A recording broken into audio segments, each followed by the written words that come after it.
La victime dont je défends les intérêts a subi une implantation de prothèse mammaire en 2007. En 2017, un lymphome anaplasique à grandes cellules, c'est-à-dire un cancer extrêmement rare et agressif, s'est développé à la suite de la rupture de la prothèse mammaire qui lui avait été implantée. Cette femme, dont la vie a été totalement bouleversée, qui était maître d'hôtel dans la restauration, qui avait le projet de fonder une famille, qui avait un métier qui l'a passionné et de multiples projets dans l'existence, a vu son existence totalement bouleversée par l'apparition de cette maladie. Elle recherche aujourd'hui les raisons qui se trouvent à l'origine de cette situation et elle exige donc de la justice désormais que des réponses soient apportées aux questions qu'elle se pose.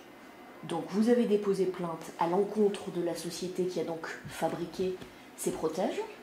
La plainte qui a été déposée entre les mains du pôle santé du tribunal de grande instance de Marseille aujourd'hui est une plainte qui a été déposée contre X, de manière à ce que toutes les responsabilités puissent être envisagées et recherchées.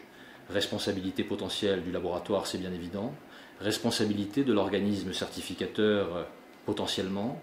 Responsabilité, le cas échéant, des autorités sanitaires françaises en charge de la sécurité du médicament également. Bref, nous n'excluons rien, nous cherchons à comprendre et nous attendons de la justice qu'elle se saisisse à bras-le-corps de cette situation qui concerne cette victime dont je défends les intérêts, mais qui concerne aussi de nombreuses autres femmes, pour que toute la lumière soit faite et que puissent être recherchées les causes de ce qui malheureusement semble devoir s'apparenter à une forme de nouveau scandale sanitaire potentiel de grande ampleur qui se profile à bas bruit aujourd'hui encore dans une forme d'indifférence générale assez coupable qui n'a pas vocation à durer plus longtemps.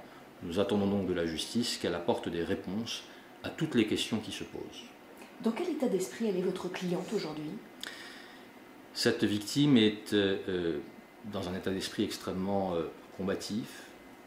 Elle cherche avec dignité à comprendre les raisons de cette situation dont elle est incontestablement victime, a soif de vérité et souhaite, au-delà de son cas personnel bien évidemment, que pareille situation ne puisse se reproduire pour d'autres femmes encore, car nous savons malheureusement que d'autres femmes sont concernées par cette situation et que malgré le fait que depuis 2015, un certain nombre d'études aient semble-t-il révélé l'existence d'un lien entre ce type de prothèse et l'apparition de ce lymphome, eh bien, il a fallu attendre décembre 2018 par exemple pour que l'organisme certificateur retire sa certification à ce type de prothèse et pour que l'agence du médicament demande à la société Allergan de procéder au rappel de ses stocks.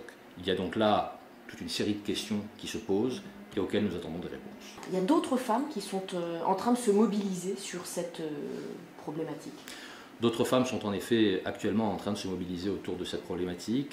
Elles sont elles aussi victimes de cette situation et pour celles que j'ai d'ores et déjà rencontrées et qui m'ont demandé d'envisager d'autres dépôts de plainte, nous constituons actuellement des dossiers pour que la justice pénale puisse être également saisie de ces multiples dysfonctionnements qui semblent caractériser malheureusement la survenance de ces situations tout à fait dramatiques. C'est ça, c'est un goût de déjà-vu. Il semble malheureusement que dans ce pays, on n'ait pas encore tout à fait tiré, semble-t-il, les conséquences d'autres grands scandales sanitaires. On pense spontanément aux prothèses de type PIP, on pense au scandale dit du Mediator, on pourrait multiplier comme ça les exemples. Et je suis, en ce qui me concerne, tout à fait choqué de constater que malheureusement, malgré, semble-t-il, un certain nombre d'indications de type scientifique portées à la connaissance des autorités régulatrices en charge de la sécurité sanitaire dans ce pays, il a fallu attendre décembre 2018 seulement pour que l'agence du médicament demande à cette société de procéder au rappel de ces prothèses et pour constater que l'organisme certificateur effectivement refusait désormais de certifier. Cette lenteur, que je n'ose encore qualifier de coupable, interroge et il y a là un aspect supplémentaire dans cette situation qui méritera d'être évidemment examiné.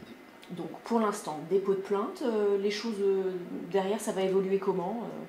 À la suite de ce dépôt de plainte, nous réclamons désormais du parquet de Marseille en charge des questions de santé publique et peut-être à terme d'un magistrat instructeur qui pourrait être désigné à la demande du parquet, que tous les moyens soient mobilisés, tous les moyens d'investigation soient mobilisés pour que toute la lumière puisse être faite sur ce qui s'apparente malheureusement à un potentiel scandale sanitaire de grande ampleur.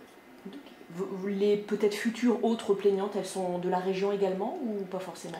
Les nombreuses victimes que j'ai d'ores et déjà pu rencontrer résident soit dans la région du sud de la France, soit dans d'autres régions. Il semble malheureusement qu'aucune région française n'ait été épargnée par cette situation.